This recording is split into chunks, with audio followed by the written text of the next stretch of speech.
Hello, everyone, and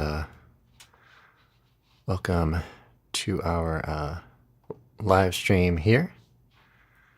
Thanks for joining me. I'm going to talk a little bit about some of the shorts that I've released this week, and talk a little bit about some things coming up. So develop a little bit of a theme over the week, having to do with the dominant seventh chords and some chord scales that we may use. It's nice to have a variety of things to pull from to just get different sounds going on some things. So anything from Mixolydian to the altered scale, and there are all lots of other kind of scales as well, but those are kind of too extreme. So maybe we'll talk a little bit about that today. I'll also mention that I'm streaming on a couple different platforms here today. So hoping all goes well with that, but let me know if there are any issues. But I'll be keeping an eye on the chat. We had a pretty active group last or just this past Sunday.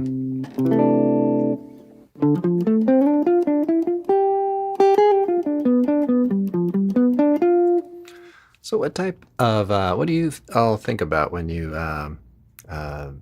develop lines on 5-5-1? So let's say G7 to C, for example. Let me know what you end up kind of going to. Do you have anything that you kind of lean on or default to, or do you have a couple of favorites? So one thing that's kind of interesting about major keys is that that 5. If you play simply play an arpeggio, the ear kind of hears those notes, and you start wanting to kind of hear this note. So this would be in the key of C. So that's kind of built into that Mixolydian sound. So if you have a G7, right? If you really kind of hit on these two notes, the F and the B, they're going to want to resolve, right? Whether you play them as pairs or if you play them as part of a melody.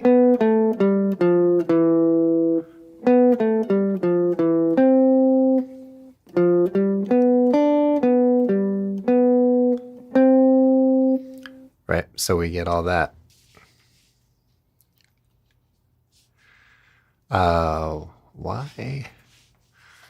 Why are a magic mirror says why are private schools hiding symmetrical music from you?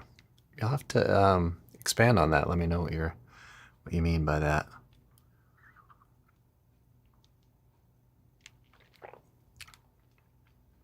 Maybe I'm not familiar with that particular topic there, but that does raise a point here in our lines. We can play symmetrical type arpeggios. Mi descending is the exact same pattern as Do ascending. Okay. Yeah. So mi, re, do, and do, re, mi. I'll have to look that up. But if you have any more information on that, let me know. Appreciate it. All right. So dominant seventh chords. But you can really start. So there is, enough tension on the, if you play the chord tones and some of the tensions on strung beats, there's enough going on there to really resolve, right? So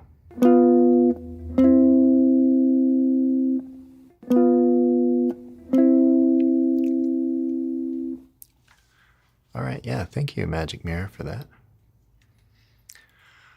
All right, so so yeah, we get that basic phenomenon, and one thing I like to recommend on that is to work at not only arpeggios but try out some pentatonic type thing. So thinking about 5 notes, so you could think about the dominant pentatonic, and then play maybe a major pentatonic on the C. Right, and just really get into the tone of the 5 to the 1. Because the thing, about the 7-note scales is you really kind of have to get that strong beat, weak beat thing going. It's sort of a time conditioned thing to put these notes into context. Otherwise, it's hard to get the sound of the harmony you're looking for. All right, Jonathan Mado writes in, seen your work. Appreciate it. Appreciate the encouragement. That's great. So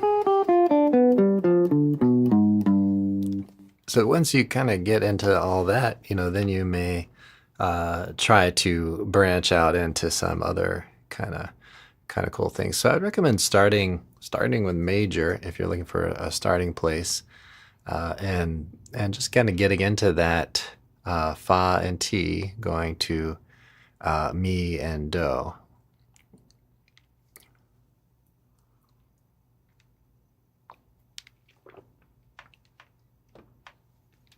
Okay, so in the last live stream on Sunday, we kind of had a little discussion about the nature of sound and the nature of music, and so we're getting into our perception of things. So we have a basic tendency. Our ears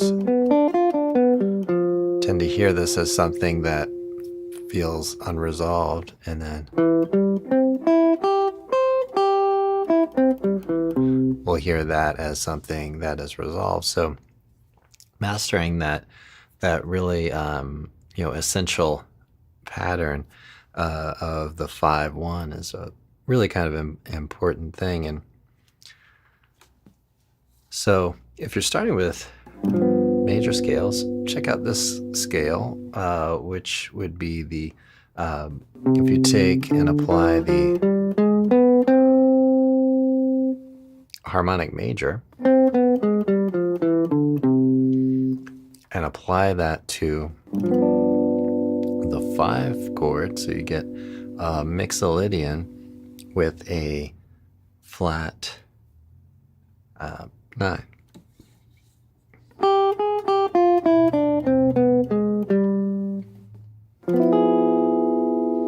And if you've seen my current logo on the channel, that's this voicing here, which has a natural 13 and a flat 9. So we can tie those 2 things together. All right, well, I'm going to take a moment to ask for your thumbs up on this video, and subscribe if you haven't already. And yeah, leave me a comment or something in the chat. Let me know how you're doing in general.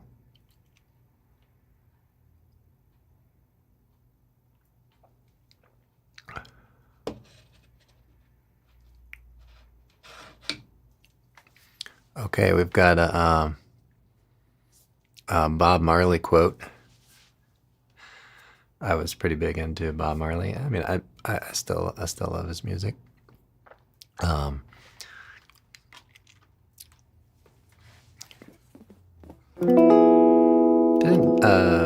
try to think. There have been some covers, I think.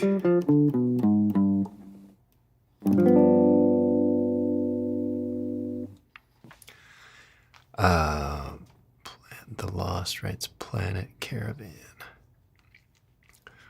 Now, Caravan is a tune where you could really try to stretch out on some dominant seventh type concepts and things as well. So let's talk a little bit about another kind of area to focus on, which would be the Phrygian dominant. So the Phrygian dominant is really useful. You can think of it in the context of the 5 of the relative minor.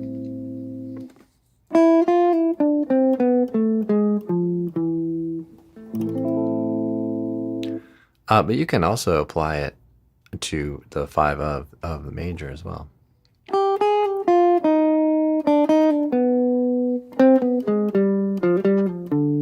So it has a certain flavor, has a certain kind of sound to it.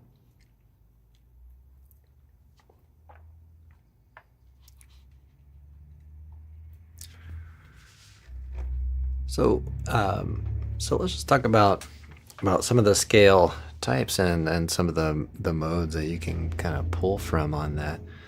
We have the obviously the major scale, and we've got a go-to Mixolydian right in there. It's just built into it. And then if we want to use other kind of colors, or if we want to create a secondary dominant, or especially a 5 of the minor one, we need to make some changes to it. So you can think of some other scale types as being problem solver type scales. Zimba, hope I'm pronouncing your name correctly. Thank you for following. You're visiting from Brazil. Appreciate it. Yeah. I'm keeping an eye on the chat, so if you have any questions or comments, please let me know. So maybe you're familiar with some other scale types. We have the harmonic major, which I just mentioned. We have the harmonic minor, which I mentioned. With the Phrygian dominant is one of the chord scales in that. So you take the natural minor and you give yourself a leading tone on this.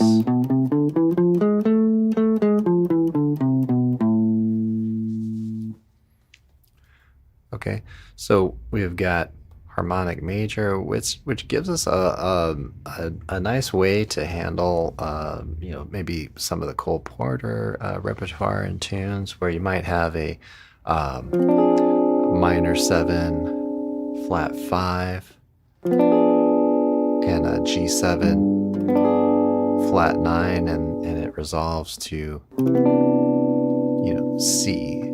So that is a little bit of a device that kind of utilizing that chord scale can help you kind of work through that, or help an improviser work through those particular changes. Not that it would have to only be that one.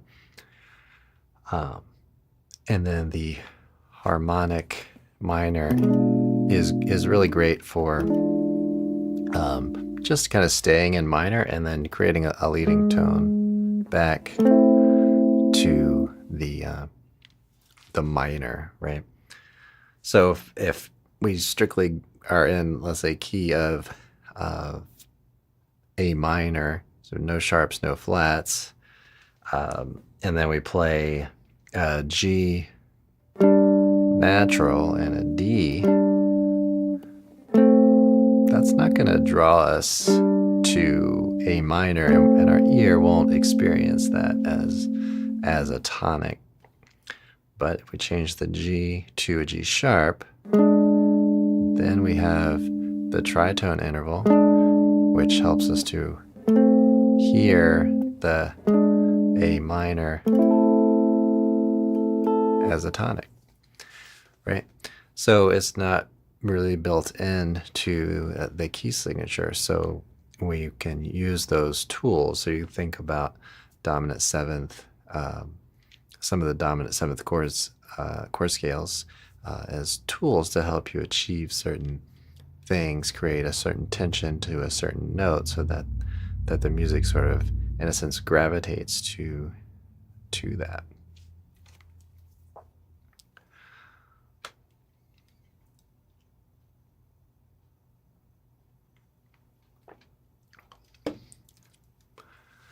All right, I'll mention that I have a jazz guitar workshop, or really improvisation guitar workshop, coming up this Saturday at 2 o'clock Eastern time. And I've got limited seating for that. It's going to be on WebEx. And I think I've got it limited to like 10 seats or something like that. 8 or 10, I don't remember which, but I want to keep it kind of small so folks can ask questions and be able to participate with that. So check that out. I've got that in the link. I'm not sure if I linked that on Instagram. I may not have. I think I did on Facebook, but they should be here on the YouTube channel, so check that out. And I'm also just opening up private lessons to the followers here on the internet or online, so check that out. Mostly doing that kind of in the morning hours, but it's got a really quick, easy sign up, right? So you just click the link and fill out a really short form. They are paid programs, but it's really quick and easy to sign up. All right, so let's get back to our talk a little bit here.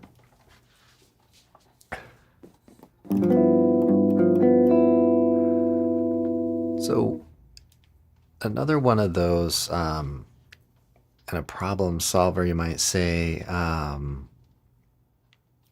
scales is the melodic minor, and you can get a ton of use from melodic minor on a lot of different circumstances with harmony and improvisation, and being equipped with some chops on melodic minor will really get you far. So let's say we have a chord. Well, let's say we're staying in the key of no sharps and no flats, and we end up, let's say we end up on B flat, sharp 11. We're in a chord progression. We end up on this chord. We can use the melodic minor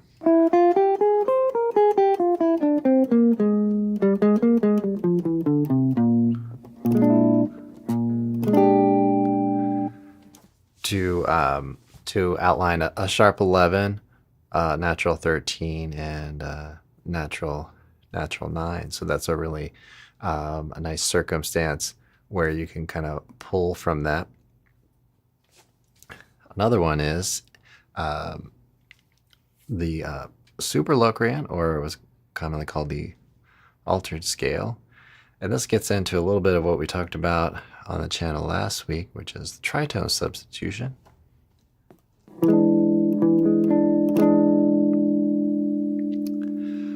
So if we take B flat, sharp 11, let's say we replace the B flat with the E, then we get an E7. Okay, now we have two roots in there. So why don't we replace this top root with a sharp 11, right? Or we could do flat 9, or over the course of a few beats, we could do both, right? And that's where you can actually use the same exact collection of tones that we just used on the B flat, right? But when you assign the E as your root note, then that would be the altered scale. All right, let me see if I can get an easy translate here. I thought it had a sort of translate option, but let me see if I can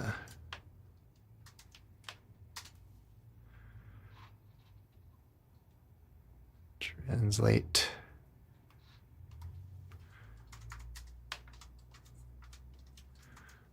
I thought YouTube had a translation tool. Oops.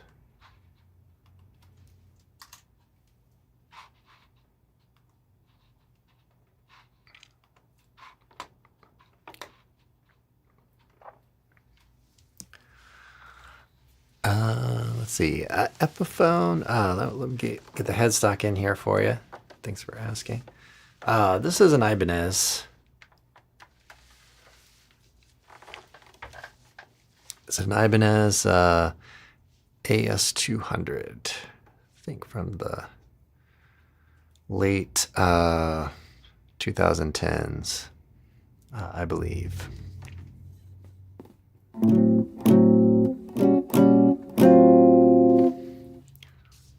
All right.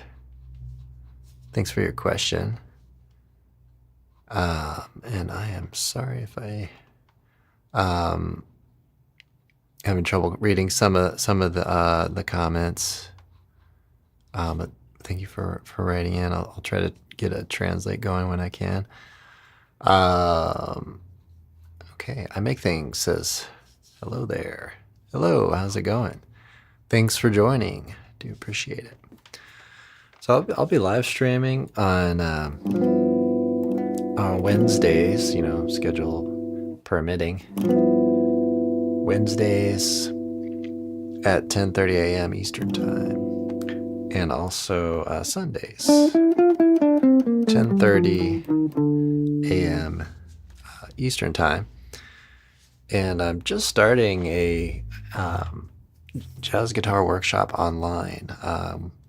And our very first one is going to be on Saturday at 2 o'clock, 90 minutes. There's a sign up in the description.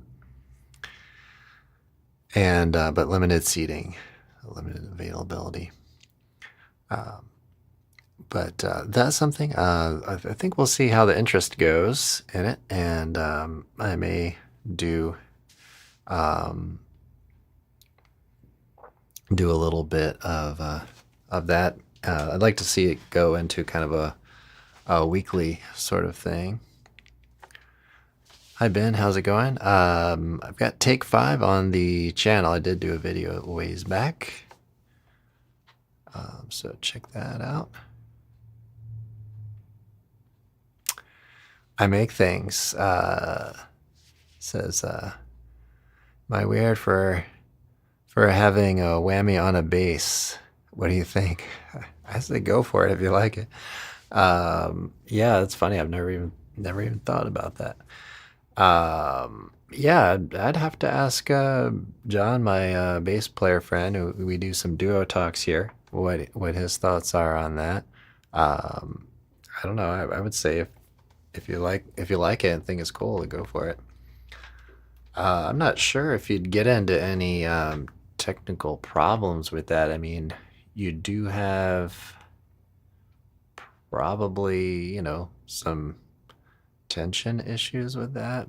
You might need some really strong Springs, I don't really know. I don't do guitar tech stuff, but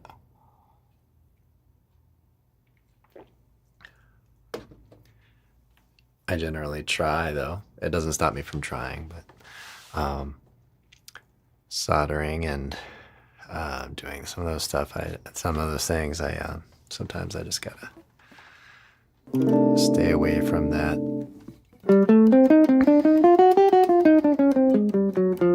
All right, everybody. Well, I'm gonna do some noodling. I'll hang out for a few more minutes. Thanks for joining me today. It seems like things went fairly smoothly. I did stream kind of technically four places. We had the horizontal live stream on YouTube, the vertical live stream on YouTube, and then I did some vertical streams on Facebook and Instagram. If I can figure out how to go live on Twitter or X. Did they completely lose the Twitter, or is it still Twitter? Or is it now just X? I don't know, formerly known as Twitter. Well, I'll noodle around anyway. But let me know how you're all doing. And please like and subscribe if you haven't already. Leave a comment, leave a question.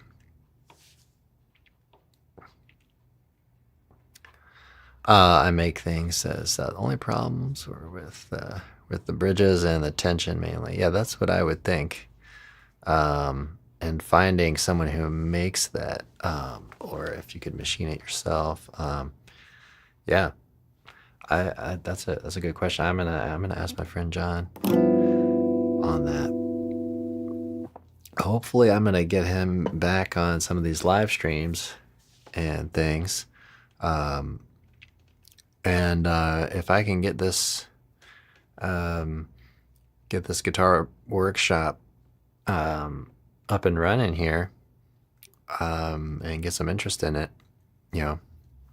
I may hire him as well to help with comments and questions and get dialogues going and stuff like that.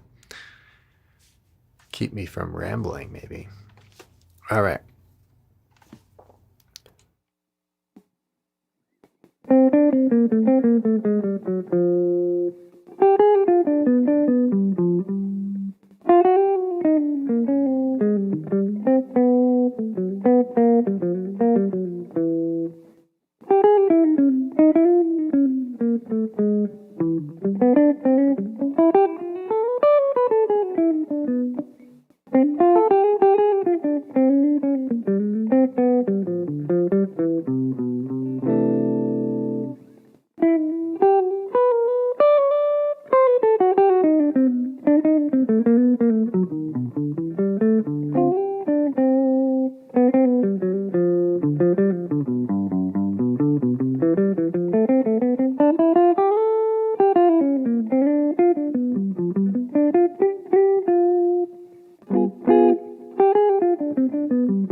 Okay, well, thanks so much for stopping by, everybody. Thanks for listening. Thanks for watching. Do appreciate it.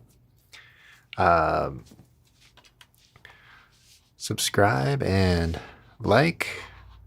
Sorry if I'm saying that a bit too often, but it does help out the channel. Spread the word, and trying to bring some improvisation knowledge out to the world here. Let's see, we got the setup on my bass is what people call weird, mainly the whammy, and it has old 70 pickups on the strings. Oh, that's cool.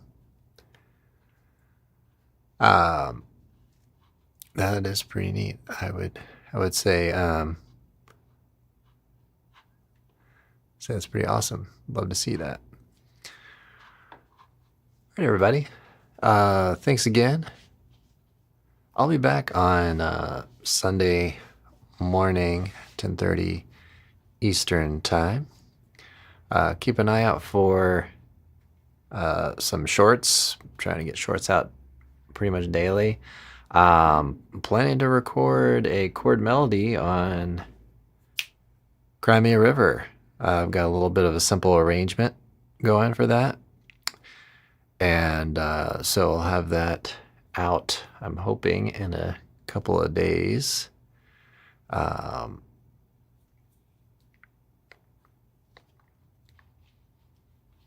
take a quick question here. Amos says, good morning, everyone. Yeah, good morning. How's it going? Do a progression with a sharp 9 and a sharp 5 thrown in there. Yeah, absolutely. So, you could play E7 with a sharp 9 and a sharp 5. And you can resolve that to maybe an A minor 9 would be a nice spot to work at that on, right? Because you get the sharp 5 can go to the 9 nicely. So you could even kind of move things around. Do sharp 9 and then maybe do a flat 9. You want to do that. A nice 5-1 in minor there. You could also do it in major. All right. Got another hello from Brazil. All right. Welcome. Thanks. All right, everybody. Well, I'm sorry for those folks who were just joining, but I'm calling it a day here for today. But thanks for checking this out. Do hope you enjoyed it. And I'll see you all in the next one. Be sure to follow me on all the usual social media platforms. Thanks.